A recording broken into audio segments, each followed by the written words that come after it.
हाय, welcome.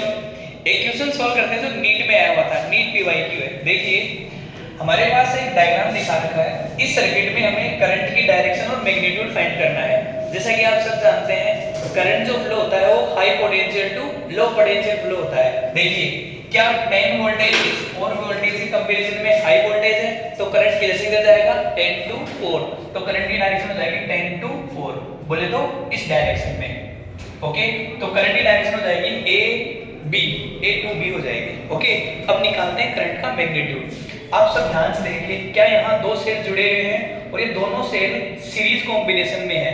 और हमने पढ़ा है सीरीज कॉम्बिनेशन जो करंट का फॉर्मूला होता है वो होता है I equals to E equivalent upon R plus R equivalent. और इस E की खास बात होती है, अगर E इक्विवेलेंट अगर दोनों सेम पोलैरिटी जुड़ी हुई हो तो इस E इक्विवेलेंट की वैल्यू आएगी E1 माइनस E2, और अगर अपोजिट जुड़ी हुई हो तो आएगी E1 प्लस E2। अब इसमें जो E1 है वो बड़ा वोल्टेज होगा और E2 है जो वो छोटा वोल्टेज होगा।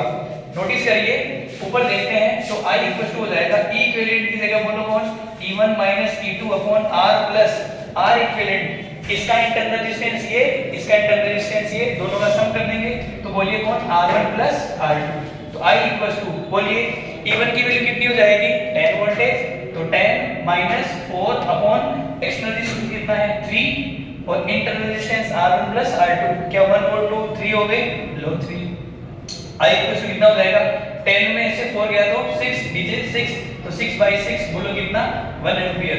तो बताइए यहाँ से करंट का मैग्नीट्यूड तो कितना आया 1 एम्पियर, और करंट की डायरेक्शन इधर से किधर है high potential to low potential, बोले तो A टू B। ऐसे क्वेश्चन देखने के लिए हमारे चैनल को सब्सक्राइब करिए। Thank you.